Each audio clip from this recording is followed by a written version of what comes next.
എൻ്റെ ഉറക്കം കെടുത്തിയ ഒരു ഹൊറർ സിനിമയാണ് ഞാൻ നിൽക്കുന്നു പറഞ്ഞുതരാൻ പോകുന്നത്. 2023 പുറത്തിറങ്ങിയ സേവു ഡിനോ എന്ന് പറയുന്ന ഒരു ഇന്തോനേഷ്യൻ മൂവി. സിനിമയുടെ ഒരു വളരെ സിമ്പിളായിട്ട് പറഞ്ഞു കഴിഞ്ഞാൽ, ഒരു ശാപത്തെ തുടർന്ന് ഡീമൺ ബാധിച്ച ഡെല്ല മോണ്ടേജ് എന്ന് പറയുന്ന ഒരു പെൺകുട്ടി.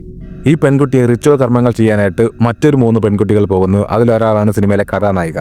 ഒരു കാടിന് നടുവിലുള്ള ഒരു ചെറിയ വീട്ടിലാണ് ഡെല്ല മോണ്ടേജയെ റിച്വൽ കർമ്മങ്ങൾ ചെയ്യുന്നത്. ഈ 3 പേരും അവിടെ ചെന്നതിന് ശേഷം ഇവരുടെ ലൈഫിൽ നടക്കുന്ന മറക്കാനാവാത്ത അനുഭവങ്ങൾ പറയുന്ന സിനിമയാണ് സേവു ഡിനോ എന്ന് പറയുന്ന ഈ ഒരു മൂവി. സിനിമയിൽ എടുത്തു പറയേണ്ട കാര്യങ്ങളിൽ ഒന്ന് എല്ലാവരുടെയും പെർഫോമൻസ് ആണ്. എല്ലാവരും വളരെ നന്നായിട്ട് തന്നെ ചെയ്തിട്ടുണ്ട്. ഈ സിനിമ നമ്മൾ കാണുന്ന സമയത്ത് പെട്ടെന്ന് നമ്മൾ ഈ സിനിമയിൽ എൻഗേജഡ് ആയി പോകും. അതിന് മെയിൻ കാരണം ഒന്ന്, ഈ സിനിമ നമുക്ക് തരുന്ന ഒരു അറ്റ്മോസ്ഫിയർ ഉണ്ട്. പിന്നെ അതുപോലെ തന്നെ സിനിമയുടെ ബാക്ക്ഗ്രൗണ്ട് സ്കോർ ആയിക്കോട്ടെ ആൻഡ് സിനിമാറ്റോഗ്രഫി, ഇതൊക്കെ ഭയങ്കര അടിപൊളിയാണ്. ഇതിലെനിക്ക് ഇഷ്ടപ്പെട്ട ഒരു സീൻ എന്ന് വെച്ചിട്ടുണ്ടെങ്കിൽ, ഡെല്ല മോണ്ടേജയെ ഒരു പെൺകുട്ടി ഒറ്റയ്ക്ക് റിച്വൽ കർമ്മങ്ങൾ ചെയ്യാനായിട്ട് പോകും. ആ പോകുന്ന സമയത്ത് ആ റൂമിൽ നടക്കുന്ന ഒരു സംഭവമുണ്ട്. എനിക്ക് ഭയങ്കരമായിട്ട് പേടി തോന്നിയ ഒരു സംഭവമാണ് അത്. ഈ സിനിമ നിങ്ങൾ കാണാൻ പോകുന്നതിന് മുന്നേ ഞാൻ ഒരു കാര്യം പറയാം. നല്ല ക്വാളിറ്റിയുള്ള ഹെഡ്സെറ്റൊക്കെ വെച്ചിട്ട് ഈ സിനിമ കാണുക. അതല്ലെങ്കിൽ ഹോം തിയേറ്ററിലൊക്കെ കാണാനായിട്ട് ശ്രമിക്കുക. എങ്കിലേ നിങ്ങൾക്ക് ഈ ഒരു സിനിമയുടെ എഫക്റ്റ് കിട്ടത്തുള്ളൂ. സോ വളരെ നല്ലൊരു സിനിമയാണ്. പറ്റുന്നുണ്ടെങ്കിൽ നിങ്ങൾ ഈ സിനിമ ഒന്ന് കണ്ടു നോക്കുക. ആൻഡ് ഈ സിനിമ നിങ്ങൾക്ക് ഡൗൺലോഡ് ചെയ്യണമെന്നുണ്ടെങ്കിൽ നമ്മുടെ ടെലിഗ്രാം ചാനൽ ജോയിൻ ചെയ്യുക. ലിങ്ക് ബയോയിലുണ്ട്. പിന്നെ മറക്കാൻ നമ്മുടെ ഇൻസ്റ്റയിലും ഫോളോ ചെയ്യുക.